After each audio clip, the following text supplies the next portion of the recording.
Hola, ¿qué tal todos? Espero que estén pasándola bien. Sean bienvenidos a su podcast, Historias y Cuentos narrados por Moon. Yo soy su narrador, presentador y anfitrión de este podcast, Moon. Gracias por habernos escuchado y antes de comenzar quiero mandarles una fuerte felicitación a todos los maestros. Sé que hoy es 16 de mayo y su día fue ayer, pero no se nos olvida. Espero que todos los maestros hayan tenido un excelente día y se la hayan pasado muy bien. Bueno, dicho esto, vamos a comenzar, pero no sin antes, vamos a dar dos menciones. Y comenzamos con la primera. Moon Potion es una tienda que vende productos elaborados naturalmente y su creadora es Janet. Moon Potion y Janet y su marca Moon Potions desean acompañarte en tu día a día, convertir lo cotidiano, lo mundano, lo ordinario en un ritual placentero donde conectar con tus sentidos mientras cuidan de ti. Ella está convencida que a través de sus productos pueden compartir contigo la idea de sensibilizar en la importancia del cuidado de su alma, mente y cuerpo desde un punto holístico y natural. Y de su alma es tu alma, carnal. El Moon Potion cree en el poder de la cosmética natural para nutrir no solo tu piel, sino también tu alma. Cada uno de sus productos están elaborados con ingredientes puros, respetuosos de tu cuerpo y en armonía con la madre naturaleza y con mi camarada Gaia. Desde un enfoque holístico, ellos cuidan cada detalle desde la energía de las plantas hasta la intención con la que crean cada fórmula. Porque el verdadero bienestar comienza con pequeños rituales de amor propio.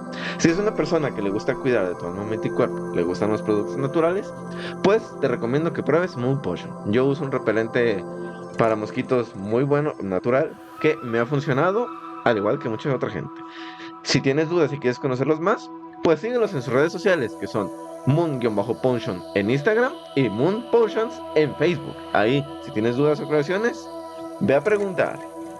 Y ahora, la segunda mención es para mi súper gran y comandante camarada Dystopia. Dystopia es un artista donde hace obviamente ilustraciones y arte digital, que a mi parecer es excelente. Yo le he comprado algunas cosas que obviamente son personales y no han salido, pero si te gusta el arte digital y quieres encargarle un dibujo o una ilustración, te recomiendo que lo sigas en sus redes sociales, que son Dystopia Relativa en TikTok, Instagram, Facebook y Twitter. Y ahí puedes checar su trabajo para que te des una idea de lo genial que es. Bueno, después de esas menciones, proseguimos con los cuentos.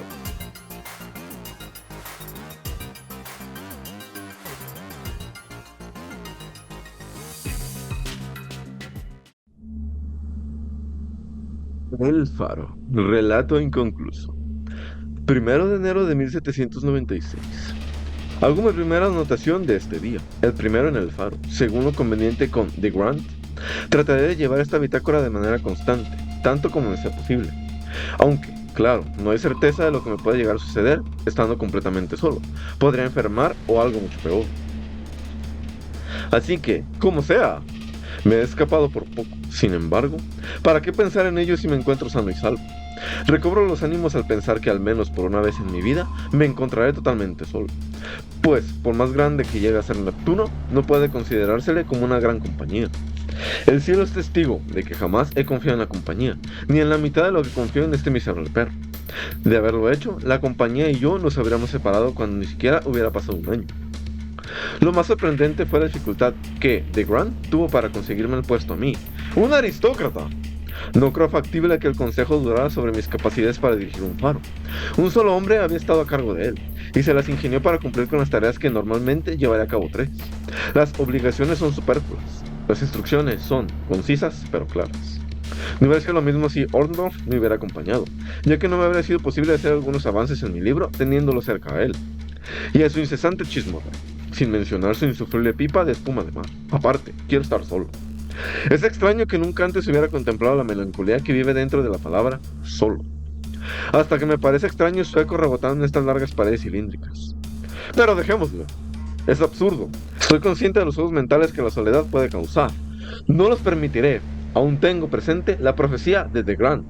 Ahora subiré hasta la punta, al fanal, para dar una miradita, a ver qué me encuentro.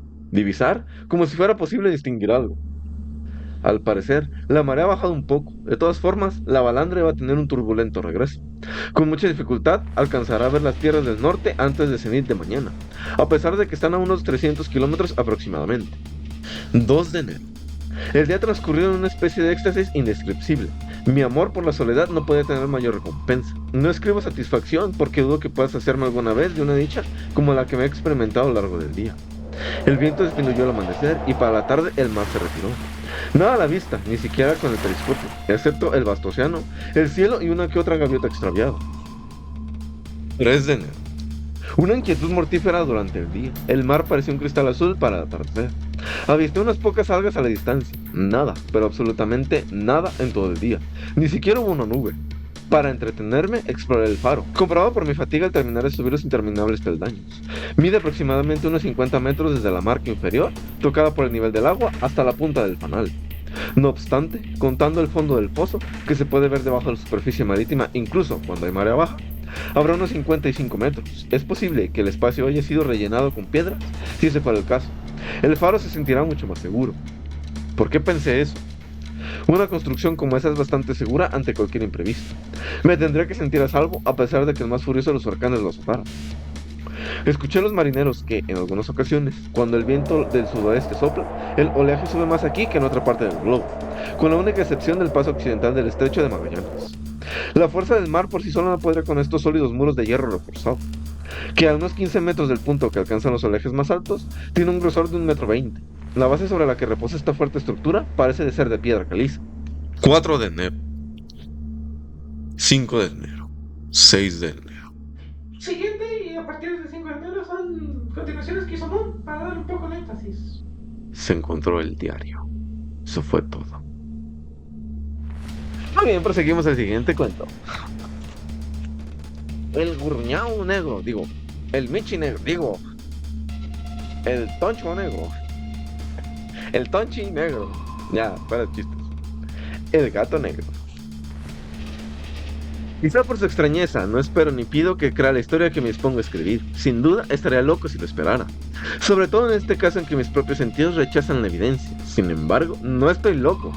También estoy seguro de que nunca sueño. Mañana moriré. Hoy solo deseo desahogar mi alma. Mi propósito inmediato es poner frente al mundo, simple y sucintamente y sin mayor comentario, una serie de pequeños eventos domésticos. En sus consecuencias, estos eventos me han aterrorizado, torturado, destruido. Sin embargo, no pretendo hablar largo y tendido de ellos. Para mí han presentado poco más que horror. Aunque para muchos seguro se presentarán menos terribles que enredados. A partir de aquí, quizás, alguna inteligencia más sobria podría deducir mi fantasma a un mero lugar común. Alguna inteligencia más tranquila, más lógica y menos sensible que la mía podría percibir, en las circunstancias de que detallo con asombro, nada más que la ordinaria sucesión de causas y efectos naturales. Desde mi infancia siempre me destaqué por la docilidad y compasión de mi carácter. La ternura de mi corazón era tan conspicua que me volví la burla de mis compañeros. Estaba especialmente encariñado con los animales y mis padres me consintieron con gran variedad de mascotas. Con ellas pasaba la mayor parte de mi tiempo y jamás estaba tan feliz y contento como cuando las acariciaba o alimentaba. Esta peculiaridad de mi carácter creció mientras crecía y en mi madurez derivé de ellas la principal fuente de mis placeres. Para aquellos que han cultivado el efecto de un fiel y sagaz perro, difícilmente necesito tomarme la molestia de explicar la naturaleza o intensidad de la gratificación que inspira. Existe algo en el generoso y desinteresado amor de un animal que llega directo al corazón, de quien tiene la oportunidad frecuente de probar la irrisoria amistad y la delgada lealtad de los seres humanos. Me casé joven y me llenó de felicidad encontrar que en mi esposa existía la misma disposición hacia ellos. Al observar mi afición por las mascotas, ella no perdió oportunidad en procurarme algunas de tipo más agradable. Teníamos pájaros, peces dorados, un pez beta, un hermoso perro, un conejo, un pequeño mono, una zarigüeya, 2 lagartijos, 3 arañas y un gato. Este último era un animal increíblemente grande y hermoso, enteramente negro y astuto a un grado insólito. En referirse a su inteligencia, mi esposa, cuyo corazón estaba imbuido de superstición, hacía frecuentes alusiones a la antigua y popular noción que consideraba a todos los gatos negros como brujas disfrazadas. No es que alguna vez hablara en serio de este punto, mencionó el asunto sin otra razón de que apenas ahora, justamente, lo he recordado. Plutón, ese era el nombre del gato. Era mi mascota favorita y mi compañero de juegos. Solo yo lo alimentaba y él me seguía donde quiera que fuera por la casa. Incluso me costaba trabajo prevenir que me siguiera por las calles. Nuestra amistad duró, en el mismo temor, varios años en los cuales mi temperamento y mi carácter habían experimentado, me sonrojo de confesarlo, a través del instrumento demoníaco de la intemperancia, un cambio radical para peor. Día tras día me volvía más irritable, más malhumorado, más sordo a los sentimientos ajenos. Me recriminaba a mí mismo el vocabulario corriente que usaba con mi esposa. Incluso llegué a la violencia. Mis mascotas, por supuesto, también sintieron el cambio de mi carácter. No solo fui negligente con ellas, también las maltrataba. A Plutón, sin embargo, todavía le guardaba suficiente estima para refrenarme en maltratarlo. Como no tuve escrúpulos con martirizar a los conejos, el mono e incluso el perro, cuando por accidente o afecto, se cruzaban por mi camino. Pero mi enfermedad creció conmigo. ¿Qué enfermedad hay con el alcohol? E incluso Plutón empezaba a envejecer y a veces se mostraba molesto. Comenzó a experimentar los efectos de mi mal humor. Una noche, mientras regresaba a casa intoxicado por una de mis salidas al pueblo, encontré que el gato había evitado mi presencia. Lo atrapé cuando de pronto, en su miedo de la violencia de mis acciones, infligió una pequeña herida con sus dientes sobre mi mano. El demonio de la furia me poseyó al instante. Olvidé quién era por completo. Mi alma original parecía que había abandonado mi cuerpo y una malevolencia diabólica, etílica, emocionaba cada fibra de mi ser. Tomé mi chaleco con abrecartas, lo abrí, aferré a la pobre bestia por la garganta y, deliberadamente, corté y extraje uno de sus ojos de su cuenca. Me sonrojo, ardo, tiemblo, mientras escribo estas atrocidades desleales. Cuando la razón me regresó por la mañana y había dormido los vapores del desenfreno de la noche, experimenté un sentimiento, mitad de horror, mitad de remordimiento, por el crimen del que era culpable, pero, cuando más, era un sentimiento débil y equivocado y mi alma permaneció sin sentir sus tactos. Volví a arrojarme a los excesos y pronto ahogué en vino todo el recuerdo de mi villanía. Mientras tanto, el gato se había recuperado lentamente. La cuenca de su ojo perdido presentaba, y esto es verdad, una apariencia atemorizante, aunque él parecía que ya no experimentaba dolor. Seguía rondando la casa como de costumbre, pero, como era de esperarse, huía con extremo terror cuando me acercaba. Todavía me quedaba demasiado de mi viejo corazón, como para no sentirme agraviado por el desagrado evidente de una criatura que me había amado tanto. Pero este sentimiento fue reemplazado rápidamente por la irritación. Luego vino, como para mi último e irrevocable derrocamiento, el espíritu de la perversidad. La filosofía no trata en absoluto sobre este espíritu, sin embargo, estoy menos convencido de que mi alma existe, de que la perversidad es uno de los impulsos primitivos del corazón humano, una de las facultades o sentimientos primarios e indivisibles o sentimiento, que brindan dirección al carácter del ser humano. ¿Quién nos ha encontrado, cientos de veces, cometiendo una acción vil o estúpida sin otra razón salvo que sabe que no debería hacerlo? No tenemos una inclinación perpetua en los dientes de nuestro mejor juicio, para violar aquello que es ley, simplemente porque la entendemos como tal. El espíritu de la perversidad, debo decir, vino a derrocarme en definitiva. Era este inconmensurable anhelo del alma de molestarse a sí misma, de ofrecer violencia a su propia naturaleza, de hacer el mal por el mal mismo, que me instaba a continuar y finalmente consumar el daño que había infligido en el inocente animal. Una mañana, a sangre fría, deslicé un nudo alrededor de su cuello y lo colgué de la rama de un árbol. Lo colgué con lágrimas cayendo a raudales de mis ojos y con el más amargo de los remordimientos en el corazón. Lo colgué porque sabía que me había amado y porque sentí que no me había ofendido en lo absoluto. Lo colgué porque sabía que al hacerlo cometí un horrendo pecado. Un pecado mortal que arriesgaba mi alma imperecedera. Si tal cosa fuera posible, más allá del alcance de la infinita piedad del misericordioso y más terrible Dios.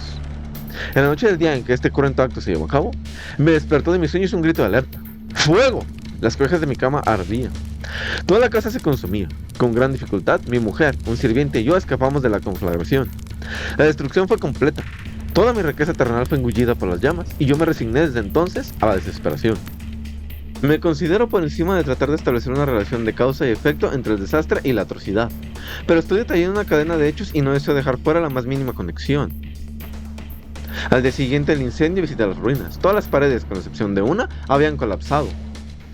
La excepción la formaba un muro divisorio, no muy ancho, que se alzaba en mitad de la casa y contra el cual descansaba la cabecera de mi cama. El acabado había resistido en gran medida la acción del fuego, un hecho que atribuí a que el yeso había sido aplicado hacía poco. Alrededor de este muro se había reunido una multitud de personas que examinaban una porción particular con una exagerada y minuciosa atención. Las palabras, qué extraño, qué raro, y otras expresiones similares, espolearon mi curiosidad. Me acerqué y miré, como si hubiera sido grabado sobre la superficie blanca un bajo relieve de la gigantesca figura de un gato. La impresión sobre la pared estaba hecha con un detalle verdaderamente maravilloso. Incluso había una cuerda alrededor del cuello del animal. La primera vez que contemplé esta aparición, pues difícilmente puedo considerarla como algo menos que eso, mi sensación de maravilla y terror fue extrema. Sin embargo, mi razón vino a mi auxilio. El gato, recordaba, había sido colgado en el jardín adyacente a la casa. Tras el grito de alarma, este jardín se veía inmediatamente de una multitud de personas y alguien debió haber cortado la cuerda que sujetaba al gato en el árbol y arrojado al animal a través de una ventana abierta, hacia mi cuarto. Esto pudo haber sido hecho antes de que me despertara del sueño. El colapso de las otras paredes había comprimido a la víctima de mi crueldad en el yeso recién aplicado. que con las llamas y el amoníaco del cadáver habían logrado el retrato que miraba en él.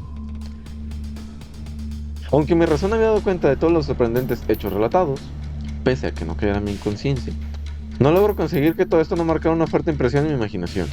Durante meses no pude librarme del fantasma del gato. Durante este periodo regresó a mi espíritu un sentimiento, recordando a medias, pero que no era remordimiento. Llegué a lamentar la pérdida del animal y busqué, entre los lugares sórdidos que habitualmente frecuentaba, otra mascota de la misma especie y de una apariencia similar para que pudiera ocupar su lugar. Mientras estaba sentado una noche, medio embrutecido y en un tugurio de poca reputación, mi atención fue captada súbitamente por un objeto negro, reposando sobre la tapa de uno de los inmensos toneles de ginebra o ron, que constituían el principal amueblado del lugar. Llevaba largo rato mirando encima de ese tonel, y lo que me causó sorpresa no fue haberle visto, sino haberlo hecho antes. Me acerqué, lo toqué con mi mano. Era un gato negro, uno bastante grande, tan enorme como Plutón y con quien guardaba un increíble parecido, excepto con un punto. Plutón no tenía mechones blancos en ninguna porción de su cuerpo. Este gato tenía una amplia, aunque indefinida mancha blanca que le cubría casi toda la región del pecho.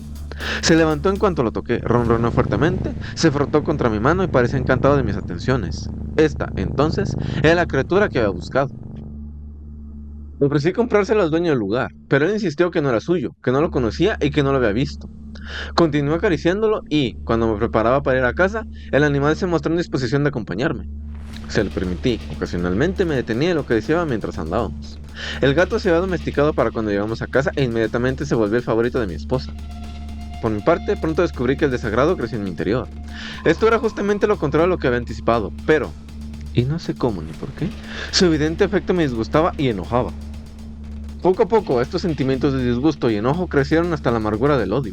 Evitaba encontrarme con la criatura, derivado, quizás, de una sensación de vergüenza. El recuerdo de mi anterior acto de crueldad era lo único que me refrenaba a abusar de él físicamente. Durante semanas no me atreví a golpearlo ni a lesionarlo de ninguna manera, pero gradualmente, muy gradualmente, llegué a mirarlo con un desprecio inenarrable y a huir silenciosamente de su odiosa presencia, como si su aliento cargara la peste. Sin duda lo que contribuyó al odio que le guardaba al animal. La mañana siguiente de cuando lo traje a casa, fue descubierto de que, como Plutón, también este había sido privado de uno de sus ojos. Esta circunstancia, sin embargo, solo hizo que mi mujer se encariñara más con él. Ella, quien como yo he dicho, poseía en alto grado ese sentimiento de humanidad y que alguna vez había sido mi rasgo distintivo y la fuente de muchos de mis placeres más limpios y puros. Con mi aversión al gato, sin embargo, su cariño hacia mí parecía crecer. Seguía mis pasos pertinazmente, de una manera que sería difícil hacer que el lector comprenda. Cada vez que tomaba asiento, se escondía debajo de la silla o saltaba sobre mis rodillas, cubriéndome con sus caricias abominables. Si me levantaba a caminar, tenía el hábito de cruzarse entre mis piernas hasta que hacerme tropezar. También gustaba de escalar mi ropa con sus largas y filosas garras hasta llegar a mi pecho. En esas ocasiones, aunque deseara sobremanera destruirlo con un golpe, me refrenaba de hacerlo, en parte por el recuerdo de mi anterior crimen, pero principalmente, y quiero confesarlo de una buena vez, por el absoluto y puro terror que me inspiraba la bestia. Este terror no era el temor del daño físico, sin embargo, no encuentro cómo explicarlo de otra manera. Casi me siento avergonzado de confesar. Sí, incluso en esta celda, me siento casi avergonzado de confesar que el terror y el horror que el animal me inspiraba aumentaba por una de las más simples quimeras que puede concebirse. Mi mujer me había señalado, más de una vez, en las características de su mechón blanco, del que había hablado antes, y que constituía la única diferencia visible entre esta extraña bestia y de la que había aniquilado. El lector recordará que esta marca, aunque bastante grande, originalmente era bastante indefinida, pero poco a poco, de manera casi imperceptible y que mi razón por largo tiempo rechazó como algo fantasioso, había asumido la rigurosa distinción de un contorno. Ahora la representación de un objeto que tiemblo con solo escuchar su nombre. Por esto, sobre todo los demás, lo despreciaba y temía. Me habría salvado si me hubiera atrevido. Era, ahora diré, la imagen de una cosa odiosa, de una cosa abominable, de la horca. Oh, la terrible y triste máquina del horror y del crimen, de la agonía y de la muerte. Y entonces me encontraba más desdichado que toda la tristeza de la humanidad junta. Y una bestia, cuyo similar había destruido desdeñoso, esa bestia había labrado en mí, un hombre creado en la imagen del Dios Todopoderoso. Una insufrible pena. ¡Desgraciado! Ni de día ni de noche se habría de la bendición del descanso ahora. Durante el día, la criatura no me dejaba un momento solo. De noche, comencé, hora por hora, a formar sueños de miedo inenarrable, a encontrar el cálido aliento de esa cosa en mi rostro, a sentir su enorme peso. Una pesadilla encarnada. Una pesadilla encarnada de la que, impotente, no lograba liberarme, hundiendo eternamente mi corazón. Bajo la presión de tales tormentos, los débiles restos del bien que guardaban dentro Sucumbieron. Los pensamientos malignos se volvieron mis únicos confidentes, los más oscuros y malignos de los pensamientos. Los vaivenes de mi humor acentuaron mi odio a todas las cosas y a la humanidad por entero. Mis súbitos, frecuentes e ingobernables estallos de ira, a los que me abandonaba ciegamente, encontraban, en mi abnegada esposa, a la más habitual y paciente de mis víctimas. Un día me acompañó para alguna tarea doméstica del sótano del viejo edificio, donde nuestra pobreza nos había obligado a rescindir. El gato me siguió por las empinadas escaleras, y cuando por poco me hace tropezar y caer de cabeza, mi desesperación llegó a la locura. Alcancé un hacha y, en mi ira, olvidé el terror infantil que hasta entonces había detenido mi mano. Apunté un golpe al animal que habría probado ser instantáneamente fatal si hubiera descendido según mis deseos, pero el golpe fue detenido por la mano de mi esposa. Su interferencia expolió mi ira hasta volverla demoníaca. Desprendí mi brazo de sus manos y enterré el hacha en su cráneo. Cayó muerta en el acto sin siquiera quejarse. Con este horrendo asesinato comprendí, me dispuse, con clara deliberación, a la tarea de esconder el cuerpo. Sabía que no podía sacarlo de la casa, ni de día ni de noche, sin correr el riesgo de ser descubierto por mis vecinos. Fragué muchos proyectos en mi cabeza. En cierto punto se me ocurrió cortar el cadáver en fragmentos diminutos y desintegrarlos en el fuego. En otro, resolví cavar una tumba en el fondo del sótano. Luego, me debatí si debía arrojarlo al pozo del jardín o empacarlo en una caja como si fuera mercancía para poder moverlo de esta forma. Finalmente se me ocurrió lo que consideré como una mejor solución que todas las anteriores. Decidí emparedarlo en el sótano, como se tiene registro que los monjes hicieron con sus víctimas en la Edad Media. Para estos fines el sótano estaba bien provisto. Los ladrillos de la pared estaban relativamente flojos y habían sido enyesados recientemente, y, además, la humedad del ambiente había impedido que se endureciera. Más aún, una chimenea falsa, que había sido rellenada hace poco, había sido trabajada para que se pareciera al resto de las paredes. No tenía duda que podía extraer los ladrillos, insertar el cadáver y reparar la pared como antes, para que ningún ojo pudiera detectar algo sospechoso. Mis cálculos eran correctos. Con una palanca pude extraer con facilidad los ladrillos. Con sumo cuidado deposité el cuerpo contra el muro interno. Lo mantuve en esa posición mientras, con pequeño esfuerzo, pude poner ladrillos y reparar la estructura como estaba originalmente. Conseguí argamasa y arena. Con todas las precauciones posibles, preparé un acabado que se confundía con el viejo y lo coloqué con cuidado sobre los ladrillos. La pared no parecía haber sido perturbada en lo más mínimo. Recogí con la mayor atención la basura del piso. Miré, triunfante, alrededor mío y me dije: aquí, al menos, mi labor no ha sido en vano. Mi siguiente paso fue buscar a la bestia que me había causado tanta desdicha, pues, en mi fuero interno, había decidido que tenía que matarla. Si hubiera podido encontrarla, en ese momento no existiría duda sobre su destino, pero el inteligente animal, alarmado por la violencia de mi furia, no se presentó mientras me encontraba en ese estado. Es imposible describir o imaginar el profundo y dichoso alivio que la ausencia de la detestada criatura produjo en mi pecho. No se me apareció durante la noche. Así, por una noche, desde su introducción en la casa, al menos dormí profunda y tranquilamente. Sí, dormí así, incluso con la carga del asesinato sobre mi alma. Pasaron un segundo y tercer días. Mi atormentador seguía sin aparecer. Una vez más respiraba como hombre libre. El monstruo, en su espanto, había huido a las inmediaciones para siempre. Nunca más lo contemplaría. Mi felicidad era suprema. La culpa de mi oscuro crimen me perturbaba solo un poco. Algunas pesquisas se habían llevado a cabo, pero todas habían sido contestadas prontamente. Incluso se formó una búsqueda, aunque, por supuesto, nada fue encontrado. Entendí mi felicidad futura como algo seguro. En el cuarto día desde el asesinato, unos oficiales de policía llegaron de imprevisto a mi casa y procedieron, de nuevo, a registrar rigurosamente las inmediaciones. Seguro como estaba de lo inescrutible del escondite, no sentí vergüenza ni miedo. Los oficiales me rogaron que los acompañara mientras buscaba. No dejaron rincón o escondrijo sin revisar. Luego, por tercera o cuarta vez descendieron al sótano. No me tembló ni un músculo. Mi corazón latía con la calma del ausente. Caminaba de lado a lado en el sótano. Crucé mis brazos sobre el pecho y continuaba mi andar. Los policías estaban satisfechos por completo y se preparaban para partir. La alegría de mi corazón era demasiada como para ser contenida. Ardía en deseos de decir al menos una palabra, en señal de triunfo, y convencerlos doblemente de mi inocencia. «Caballeros», dije al fin, mientras ascendía por las escaleras, «tengo el placer de haber acallado sus sospechas. Les deseo mucha salud y un poco de mayor cortesía. Caballeros, esta es una casa muy bien construida». En mi rabioso deseo de decir algo, apenas me da cuenta de lo que decía. Puedo decir que es una casa excelente y bien construida. Estas paredes, ¿se van, caballeros? Estas paredes fueron edificadas con solidez.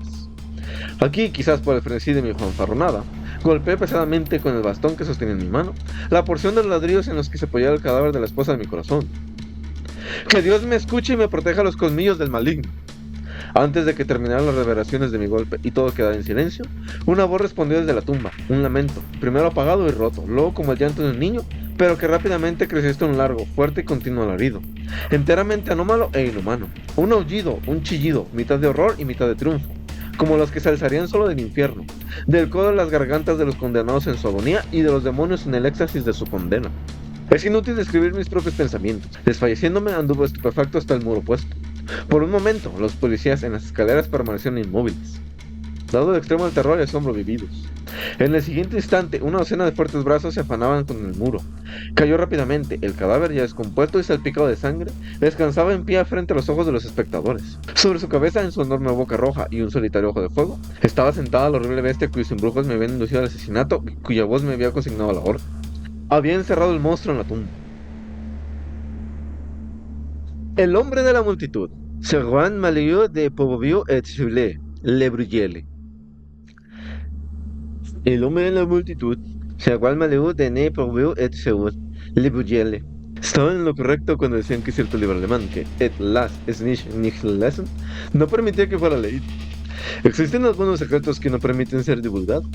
Los hombres mueren una noche en sus camas, torciendo las manos de confesores fantasmales, mirándolos piadosamente a los ojos, para poder morir con desesperación en el corazón y una convulsión en la garganta. Y en virtud de lo horrible que de aquellos misterios que no tolerarán ser revelados. Ahora y entonces, lamentablemente, la conciencia de un hombre lleva sobre sí una carga tan pesada en su horror, solo que puede ser aliviada en la tumba. Así, la esencia de todo crimen queda sin divulgar. No hace mucho tiempo, mientras que a la noche una tarde de otoño, estaba sentado en la ventana del D Coffee House en Londres. Había estado enfermo durante algunos meses, pero ahora me encontraba convaleciente y la fuerza volvía a mí. Estaba en uno de esos alegres humores que son precisamente lo contrario a las humores del más incisivo apetito. Cuando la película de la confusión mental se aleja y el intelecto, electrificado, sobrepasa enormemente sus capacidades cotidianas, como el vívido aunque cándido razonamiento de Leibniz y la loca y caprichosa retórica de Georgias. El mero hecho de respirar era una delicia y yo derramaba un poquito placer de cada una de las muchas y legítimas fuentes del dolor. Me sentía tranquilo, pero con un interés inquisitivo en todas las cosas, con un puro en la boca y un periódico en mi regazo. Me había entretenido gran parte de la tarde, ora volcado sobre los anuncios, ora observando la compañía promiscua del cuarto, ora asomándome a través de los turbios cristales a la calle. Dicha calle es de las avenidas principales de la ciudad, que había estado bastante concurrida la mayor parte del día. Sin embargo, mientras la oscuridad descendía, la horda incrementó su tamaño cada momento. Y para cuando las lámparas habían sido encendidas, dos densas y continuas mareas de población se desplazaban presurosas frente a la puerta. Sobre este particular punto de la velada, jamás me había sentido en una situación similar, donde el tumultuoso mar de cabezas humanas me inundaba con la deliciosa novedad de una emoción. Había cedido el cuidado de todos mis asuntos en el hotel y estaba absorto a la contemplación de la escena que transcurría afuera. Al principio, mis observaciones adquirieron un giro abstracto y generalizador. Miraba a los transeúntes en masa y pensaba en ellos y en sus agregadas relaciones. Pronto descendía a detalles y consideraba con fino interés las innumerables variantes de figuras, vestidos, aires, poses, miradas y expresiones del semblante. Por mucho, el mayor número de lo que me pasaba tenía el aire satisfecho de personas ocupadas y parecían pensar únicamente en cómo lograrían atravesar el contingente. Sus cejas estaban tejidas, sus ojos giraban rápidamente cuando eran empujados por sus compañeros viajeros. Evidenciaban síntomas de impaciencia, aunque ajustaban su traje y seguían su camino. Otros, todavía en clase numerosa, se mostraban inquietos con sus movimientos. Tenían caras acoloradas y hablaban y gesticulaban para sí mismos, como si se sintieran en soledad a pesar de la densidad de la compañía alrededor. Cuando se impedía su avance, estas personas cesaban de murmurar súbitamente, redoblaban sus gesticulaciones y aguardaban con una sonrisa forzada y ausente en sus labios que las personas que estorbaban siguieran su camino. Si eran empujadas, se inclinaban rápidamente sobre los agresores y parecían sobrecogidos por la confusión. No había algo que diferenciaba demasiado a estas grandes clases de personas, más allá de lo que he notado. Sus hábitos pertenecían al orden de lo que atinadamente se define como decente. Eran indudablemente nobles, comerciantes, abogados, tenderos, corredores de bolsa. La crema y la nata de los lugares comunes de la sociedad. Hombres ociosos y hombres enfrascados en sus propios asuntos, conduciendo negocios bajo su propia responsabilidad. Ellos no aguijoneaban mucho mi atención. El tribu de empleados era obvio en sus atributos y aquí discerní dos divisiones notables. Estaban los empleados de las casas en boga, jóvenes señores con abrigos ajustados, botas brillantes, cabello aceitado y delicados labios, dejando de lado la elegancia del carruaje, que podría acuñarse como escritoricismo a falta de una mejor palabra. La imagen de estas personas parecía como un facsimil exacto de lo que había sido la perfección de 12 o 18 meses atrás. Llevaban la gracia y los modales de la alta sociedad y esta, considero, involucra la mejor definición de clase. La división de los altos empleados de las poderosas empresas o de los compañeros de la vieja guardia era posiblemente de confundir. Ellos eran famosos por sus abrigos o pantalones, negros o cafés, hechos para sentarse cómodamente, corbatas y chalecos blancos, amplios y sólidos zapatos y cálidos calcetines o polainas. Todos tenían cabezas escasamente calvas, cuyas orejas derechas, acostumbradas a sostener una pluma, tenían el extraño hábito de estar dobladas. Había observado que siempre se ponían o quitaban el sombrero con ambas manos. Usaban relojes con cortas cadenas de oro de un patrón antiguo y sustancial. Suya era la afectación de la respetabilidad, si acaso existía la afectación de ser honorable. Había muchos individuos de apariencia atrevida, a los que fácilmente entendí como pertenecientes a la siempre creciente raza de los carteristas, que infestaba todas las grandes ciudades. Observaba a esta gente inquisitivamente y encontraba difícil imaginar cómo podrían ser confundidos con señores por los señores mismos. La voluminosidad de sus pulseras y el aire de excesiva franqueza debían traicionarlos inmediatamente. Los apostadores de los que he vituperado poco eran más fácilmente reconocibles. Usaban toda variedad de trajes, desde los más desesperados como rista con chaleco de terciopelo, elegante pañuelo, cadenas de oro y botones con filagrana, hasta el clérigo escrupulosamente ausente de ornamentos, del que nada podría suscitar menos sospechas. De cualquier modo, todos podían distinguirse por cierta complexión morena, cierta vaporosa opacidad de los ojos y la palidez y presión en los labios. Había otros dos rasgos, sin embargo, que siempre detectaba en ellos: un tono bajo y precavido en la conversación y una extensión extraordinaria del pulgar en ciertos ángulos con respecto a los dedos. A menudo, en compañía de estas personas, observaba un orden de hombres de hábitos diferentes, aunque todavía pájaros de plumajes afines. Podrían ser definidos como caballeros que viven de su ingenio. Ellos parecían acechar al público en dos batallones, el de los dandis y el de los hombres militares. Del primer tipo, las características principales eran los largos rizos y las sonrisas. Del segundo, abrigos afrancesados y ceños fruncidos. Descendiendo por la escala de lo que se llama elegancia, encontré temas aún más oscuros y profundos para la especulación. Miré vendedores judíos, con sus ojos de halcón brillando desde semblantes cuya única otra característica era la expresión de la humanidad más abyecta. Duros limosneros callejeros profesionales, gruñendo a los mendigos de mejor estampa, cuya sola desesperación habría motivado una noche de recaudación de caridad. Débiles y tristes lisiados, cuya muerte seguramente estaba cerca y que caminaban de lado y se tambaleaban entre la multitud, mirando suplicantes los rostros de todos, como si estuvieran en búsqueda de la oportunidad del consuelo. Una esperanza perdida. Muchachos jóvenes y modestas regresando de largas y tardías labores en un hogar sin alegría, escondiéndose más lastimeras que indignadas de las miradas de rufianes, cuyo contacto directo no puede evitarse siquiera. Mujeres del pueblo de todos los tipos y todas las edades. La inequívoca belleza en la cúspide de la feminidad, que recordaba la estatua de Luciano, con la superficie de mármol blanco y el interior lleno de suciedad, la repugnante y completa pérdida leprosa con andrajos, la arrugada, enjollada y pintada señora que intentaba aferrarse a la juventud, la niña de forma todavía inmadura, aunque por larga asociación, un aprendiz de las terribles coqueterías de su oficio, y ardiendo de una rabiosa ambición de ser considerada como igual por sus mayores en el vicio. Borrachos innumerables e indescriptibles, algunos en andrajos tambaleantes, inarticulados, con un semblante magullado y unos ojos apagados. Otros en ropas enteramente sucias con un ligero y vacilante temblor, labios anchos y sensuales y rostros cálidos y rubicundos. Otros vestidos en materias que antes habían estado en buen estado y que incluso ahora estaban cepillados escrupulosamente. Hombres que andaban con un paso alegre y firme, pero cuyos semblantes estaban preocupantemente pálidos y cuyos ojos, horriblemente enrojecidos y salvajes, apretaban con dedos temblorosos mientras caminaban entre la multitud cada objeto que se encontraba a su alcance. Junto a estos, vendedores de pasteles, porteros, carboneros, barrenderos, organilleros, amastradores de monos y cantores, aquellos que vendían junto a aquellos que cantaban, artesanos andrajosos y trabajadores exhaustos de todo tipo, todos llenos de una velocidad extraña y ruidosa que escuchaba discordante al oído y provocaba una sensación dolorosa en el ojo. Mientras se hacía más profunda la noche, se volvió más profundo mi interés en la escena, no solamente por el carácter general de la multitud, alterada materialmente. Sus características más amables se retiraban gradualmente en la porción de la gente más ordenada, y las más duras osaban salir, mientras la tardía hora arrastraba toda especie de infamias de su guarida. Pero los rayos de las lámparas de gas, débiles en un principio mientras luchaban con el día moribundo, ahora habían ganado fuerza y arrojaban sobre cada cosa un irregular y estridente lustre. Toda era oscuridad, aunque espléndida, como el negro al que se le ha asemejado el estilo de Tertuliano. Los fantásticos efectos de la luz me encadenaron a la examinación de rostros individuales, aunque con la rapidez con la que el mundo de la luz huía de la ventana me impedía lanzar más bien una mirada en cada semblante. Aún así, me pareció, en mi peculiar estado mental, que frecuentemente podía leer, incluso en ese breve intervalo de una mirada, la historia en los largos años. Con mis cejas contra el cristal, me encontraba así ocupado en escudriñar la multitud cuando súbitamente entró en mi campo de vista un semblante, el de un viejo decrépito quizás de 75 o 70 años. Un semblante que de inmediato atrajo y absorbió mi atención entera, en virtud de la absoluta idiosincrasia de su expresión. Nunca había mirado algo que se asemejara remotamente a esa expresión. Recuerdo con claridad que mi primer pensamiento, tras contemplarlo, fue que si Wretch lo hubiera mirado, lo habría preferido a sus propias encarnaciones demoníacas. Mientras intentaba, durante el breve minuto de mi observación inicial, dar forma a algún tipo de análisis del significado transmitido, surgieron confusa y paradójicamente en mi cabeza las ideas de un vasto poder mental, de la precaución contra las penurias, de la avaricia, de la frescura, de la malicia, de la sed de sangre, del triunfo, de la alegría, del excesivo terror, de la intensa y suprema desesperanza. Me sentí singularmente sorprendido, fascinado, intrigado. ¡Qué historia más loca!, me dije a mí mismo. Está escrito en ese rostro. Luego sentí un irrefrenable deseo de mantener a este hombre en mi visión, de saber más de él.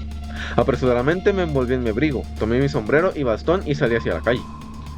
Di empujones sobre la multitud para abrirme paso a la dirección que le había visto tomar, pues él ya había desaparecido. Con cierta dificultad lo puse al alcance de mi vista, me acerqué y lo seguí de cerca, aunque con cuidado para no atraer su atención. Ahora tenía una buena oportunidad de examinar su persona. Era corto de estatura y muy delgado, aparentemente débil. Sus ropas, por lo general, estaban sucias y rasgadas, pero mientras entraba, de vez en cuando, en el fuerte campo de una lámpara, podía percibir que la tela de su ropa, aunque sucia, era de una textura hermosa. Mi vista me engañaba, o, a través de una rendija en su capa, cuidadosamente abotonada, evidentemente de segunda mano, aprecié fugazmente un diamante y una daga. Estas observaciones aumentaron mi curiosidad y me decidí a seguir a este extraño a donde quiera que fuera. Ahora era completamente de noche y sobre la ciudad flotaba una niebla espesa y húmeda que terminó en una pesada y pertinaz lluvia. El cambio de clima tuvo un curioso efecto en la multitud. Toda ella fue puesta en una nueva conmoción, que luego fue opacada por un mundo de paraguas. La confusión, los atropellos y la pesa se incrementaron 10 veces. Por mi parte, no me importaba demasiado la lluvia. El acecho de una vieja fiebre en mi sistema convertía la humedad en algo peligrosamente agradable. Atando un pañuelo sobre mi cabeza, seguí adelante. Durante media hora, el viejo mantuvo el paso con dificultad debido a la multitud. Yo caminaba cerca de su codo por temor a perderlo de vista. En ningún momento volvió su cabeza para mirar atrás, ni se percató de mi presencia. Ocasionalmente cruzaba hacia una calle secundaria que, aunque densamente llena de gente, no estaba tan atiborrada como la principal, que había abandonado. Y aquí se hizo evidente un cambio en su conducta. Caminaba más despacio y con menos intención que antes, más dubitativamente. Andaba y desandaba el camino en repetidas ocasiones, sin objetivo aparente. La presión era todavía tan fuerte que, en cada uno de sus movimientos, estaba obligado a seguirlo de cerca. La calle era estrecha y larga, su ruta por ella duró casi una hora, durante la cual la carga de transeúntes había disminuido gradualmente, hasta llegar al número que se ve ordinariamente al mediodía en Broadway. Cerca del parque, qué diferencia tan vasta entre la población de Londres y la de la ciudad americana más grande. Una segunda vuelta nos trajo hasta una plaza, iluminada brillantemente y desbordando de vida.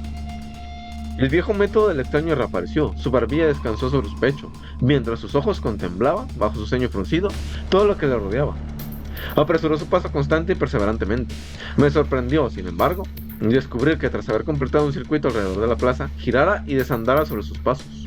Me sorprendió todavía más verlo repetir la misma caminata varias veces, decantándome por poco mientras giraba con un movimiento súbito. En este ejercicio permaneció otra hora. Al final nos encontramos con menos interrupciones de otros transeúntes que al principio. La lluvia caía con fuerza, el aire enfriaba y la gente se retiraba a sus casas. Con un gesto de impaciencia, el viajero pasó por una calle trasera comparativamente desierta.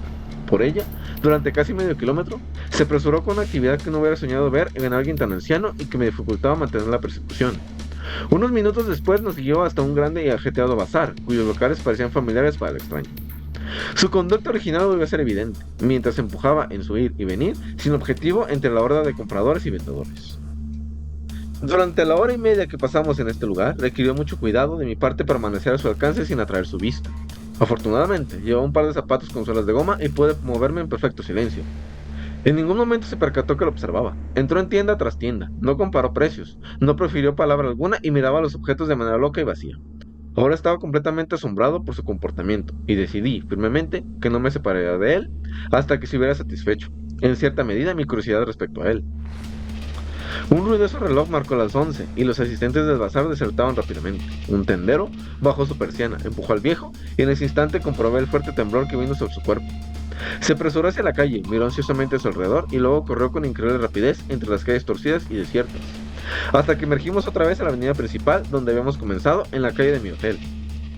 No tenía el mismo aspecto, todavía brillaba con la luz de las lámparas, pero la lluvia caía con fiereza y había pocas personas a la vista. El extraño palideció. Caminó sombríamente algunos pasos sobre la otrora bulliciosa calle y luego, con un profundo suspiro, giró en dirección al río y se adentró por una gran variedad de caminos engañosos para salir, eventualmente, a la vista de uno de los teatros principales. Estaba por cerrar y la multitud se atestaba en las salidas. Vi cómo el anciano boqueaba como para recuperar el aliento mientras se metía entre la multitud. Aunque pensé que la intensa agonía de su semblante había, en cierta medida, disminuido. Su cabeza cayó otra vez sobre su pecho y volvió a estar como lo había visto la primera vez. Observé que ahora tomó la ruta que había tomado la mayoría del público del teatro, pero, en términos generales, estaba perplejo y lejos de comprender lo errático de sus acciones. Mientras avanzaba, la multitud se dispersaba y su vieja desazón y vacilación regresaron. Durante algún tiempo siguió de cerca un grupo de 10 o 12 juerguistas. Pero mientras este número disminuía uno por uno hasta que únicamente permanecían juntos 3 en una angosta, lúgubre y poco frecuentada calle, el extraño hizo una pausa y por un momento pareció perdido en sus pensamientos. Luego, con todas las marcas de la agitación, persiguió rápidamente una ruta que nos llevó a las afueras de la ciudad, entre regiones bastante diferentes de las que hasta entonces habíamos atravesado. Era uno de los barrios más ruidosos de Londres, donde todo llevaba la peor impresión de la deplorable pobreza y el más desesperado crimen. Por la débil luz del faro occidental, altos, antiguos y agustonados edificios de madera se tambaleaban hacia su caída, entre los cuales iban direcciones tan variadas y caprichosas que apenas se podía discernir algo similar a un pasillo. El empedrado parecía por colocar, quizás removido de su lugar por el techo del rancio pasto que crecía. Una horrible suciedad se pudría en los desagües tapados. Toda la atmósfera estaba impregnada de desolación. Sin embargo, mientras avanzábamos, los sonidos de la vida humana revivían con algunos grados y amplias secciones de la población más abandonada de Londres podía verse dando vueltas de aquí para allá. El ánimo del anciano titiló, como una lámpara cercana a la hora de su muerte. Una vez más caminó con su paso elástico. De pronto, giró en una esquina y un estallido de luz llegó a nuestros ojos y nos encontramos frente a uno de los enormes templos suburbanos de la intemperancia, uno de los palacios del demonio Ginebra. Estaba cerca de amanecer, pero todavía un grupo de ebrios desgraciados seguían entrando y saliendo del lugar. Con un grito de alegría, el anciano forzó su entrada, para luego continuar con su comportamiento original acechando atrás y adelante, sin objetivo aparente entre la multitud. No había pasado demasiado tiempo en esto, sin embargo, antes de emprender una carrera hacia las puertas que dan muestras de que el anfitrión se disponía a cerrar, observé algo más intenso que la desesperación en el semblante del singular ser que había seguido tan pertinazmente. No dudó en su carrera aunque, con su loca energía, regresó sobre sus pasos hacia el corazón de la poderosa Londres. Había huido con rapidez, mientras lo perseguía con el mayor de los asombros, resuelto a no abandonar el escrutinio en que ahora sentía un interés que lo abarcaba todo. El sol volvió a alzarse mientras avanzábamos y, cuando otra vez habíamos alcanzado la sección más bulliciosa de la poblada ciudad, la calle de mi hotel, se presentó otra vez la apariencia de la actividad y el traje inhumanos, escasamente inferior a lo que había contemplado la tarde anterior. Aquí, a través de la confusión que se incrementaba en cada momento, persistí en mi persecución del extraño. Pero como siempre, caminó de aquí para allá y durante el día no abandonó la agitación de esa calle. Luego, mientras las sombras de la segunda tarde caían, me precipité hacia la muerte y me detuve de lleno frente al viajero, y lo miré resueltamente a la cara. Él pareció no percatarse, pero continuó con su solemne marcha, mientras yo, dejando de seguirlo, permanecí absorto en la contemplación. Este anciano, me expliqué, es del tipo y del genio del mayor crimen, se rehúsa a estar solo. Es el hombre en la multitud, es inútil seguirlo, pues no aprenderé más de él ni de sus actividades. Un peor corazón en el mundo es el asqueroso libro Hortulus Animae, que quizás sea una de las grandes indulgencias de Dios que Erlass sich nicht lassen. Bueno, y ese fue el cuento de El hombre en la multitud. Bueno, ahí tenemos 3 cuentos, espero les haya gustado mucho. Muchas gracias por haber llegado hasta este punto. Les agradezco realmente y aprecio que hayan llegado hasta aquí. Y pues esto fue El Faro, El Gato Negro y El Hombre en la Multitud. Gracias por haber llegado hasta este punto y pues les recuerdo que nos pueden seguir en Spotify, Amazon Music, YouTube y YouTube Music como Historias y Cuentos narrados por Moon. Y si les gustan los gameplays, pues está el canal secundario que es Jugando Historias con Moon. En YouTube y en Twitch es Yuga His Moon, donde les recuerdo que solemos hacer directos martes, jueves y algunos sábados. También pues están los links de Moon Potion y de Distopia Relativa en la descripción del video. Muchas gracias por haber llegado hasta aquí, pasen un excelente día